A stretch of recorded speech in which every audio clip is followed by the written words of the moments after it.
Hi, Bobby. I explain you now how to regulate the filter to increase the flow speed. So with an Allen key, number 3, you open this screw. So in this way, you can lift up the cover. A little more.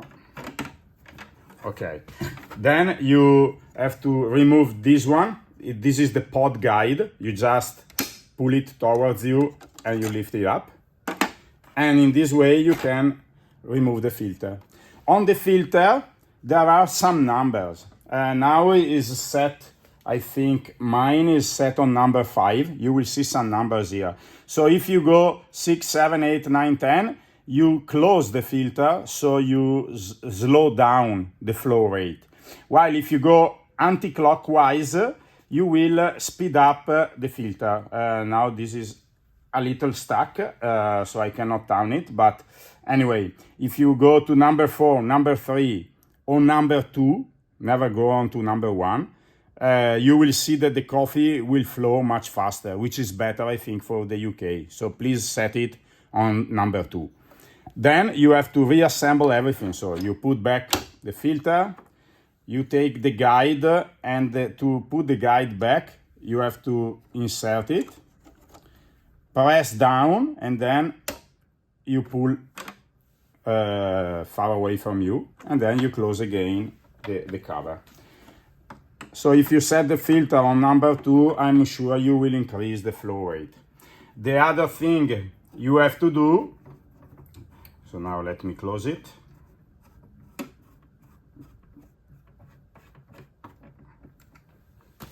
With the app, so when the machine is on, you connect the phone and then you open the app. It will tell you, okay, this message that is okay. And it will read here the counter of the machine. So this machine has done 63 coffees and can make 349 coffee. But your machine is not blocked, so there is no problem. If you go into settings, you can set everything. So leave the pre-infusion on no, so you don't need pre-infusion. You don't need to add any coffee credit because your machine is probably where you have blocking. If the credit is exhausted, there I think you have no. This is the pod tank capacity before it asks you to reset the machine, and the reset time. Time before standby, leave it at 60 minutes or less. Never go into inert, otherwise the thermostat will break. Coffee temperature, if you make long coffees, I suggest to put it down to 86, because for espresso it's better to leave it at 89, 90, but for long coffees it's better to put it down to 86, even 85. And then you press OK. Here is the volume. So you can set the short volume for the short coffee or the long volume.